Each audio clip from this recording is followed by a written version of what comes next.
Now the area of funding. Right now the police force, there's been that issue of funding and equipment that is insufficient. Then you hear of states that are not able to pay salaries. Some states are still owing salaries and pensions for months.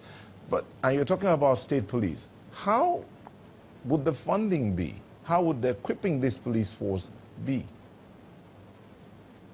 All right, thank you. See, the way it works is that each state will have to take responsibility for its own funding. Remember that the fact that we establish state police does not mean that every state will have to establish a state police. It's just giving the enabling environment, the supporting legislation that will enable states that desire state police to establish. So if, for instance, Plateau can afford state police, so be it. And if we are not able to afford it, it doesn't matter.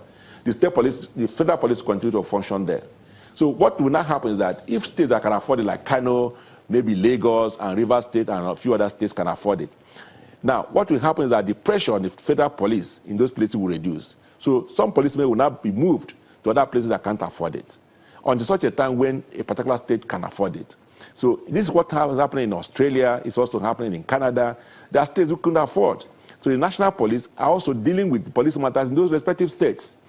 So it doesn't mean that each state must go ahead and say, if we set it up, what is happening is that we are trying to hold everybody down, you know.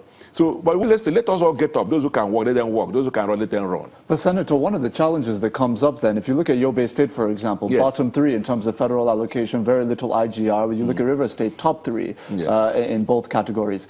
Clearly, the affordability is going to be different. But if you have more security threats in Yobe than River State, there's a bit of a kind of a problem there. How do you intend to address that? We're going to make a provision for grants to stay, but those grants have to be recommended by the National Police Service Commission and then get approved by the National Assembly. So there's going to be some level of, checks to ensure that if there's a need for support, some states can get a support.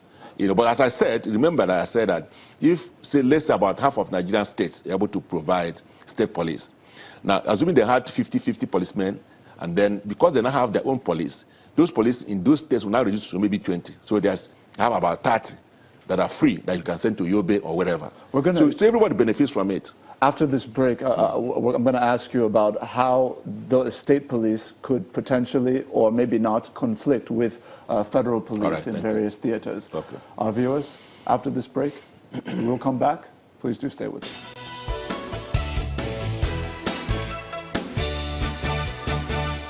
Welcome back to Sunrise Daily, coming to you live from our Abuja studio. Standing by with me is the Deputy Senate President of the Federal Republic of Nigeria, Senator Ekweremadu.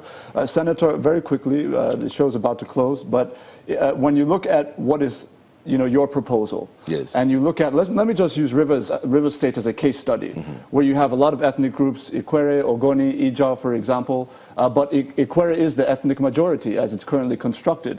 Now, if a state governor is given that kind of wide-reaching power to establish a force, is there no concern on your part that that configuration of the police force might be recruited on the basis of political considerations in such a way that could lead to political or ethnic suppression within the states? Well, thank you. See, that's the thing. I've always talked about the issue of abuse. We know that there's possible abuse. So we're trying to put structures in place to make sure that doesn't happen.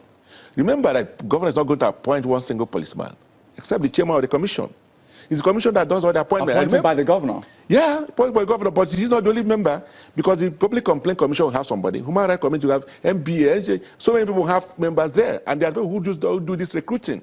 And then they're going to create standards for doing this. And remember that when you do this, the National Police Service Commission will also we have oversight over what they're doing. So they're not going to allow any person to do that kind of a thing. That National Police Service Commission you referred to seems to be the central check on potential abuses of the state government. Just like the NJC, that's why a judge, a governor, cannot wake up and appoint all the judges from his village. But where I'm going is what happens now when the ruling party at the center of the federal government is the same as the ruling party in particular states. Wouldn't the state governors now have more leverage than, say, an opposition state with the National Police Service Commission under the same party? You see, I just keep coming back to NJC because it has really worked, and I want to thank the judiciary.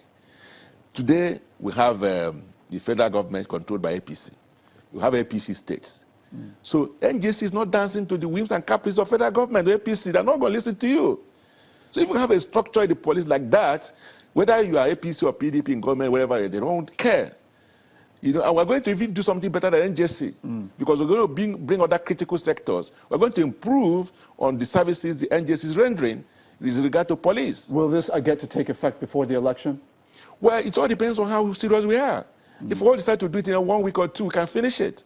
But mind you, as I say, if we don't do it, we're going to run into a problem. And we continue to run into a problem. We're not trying to do something new. It's done all over the world. We've just been left behind. We're the only country that's not doing it.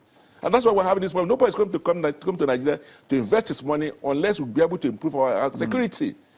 And our people will not get jobs. So it's the center of all these things. Senator, you know? at this juncture, we will have to close the show. We've run out of time. I wish we could continue. Thank you. But thank you so much for coming on and sharing your thoughts with us this morning. My pleasure.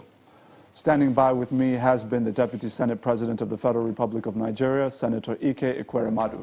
At this juncture, we close the segment. My name, I am Ajuri Ngelale, and I now throw it over to Lagos, where Chamberlain is standing by. Well, yes, indeed. I can tell you the social media is buzzing. Everyone's saying a thing or two about what they think and how it should be structured. That's the show as well. Thank you for watching. We'll see you tomorrow.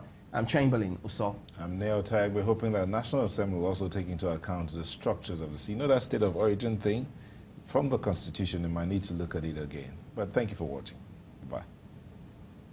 The views and opinions expressed by guests on this program are those of the maker and do not necessarily reflect the views, opinions, and endorsement of Channels Television.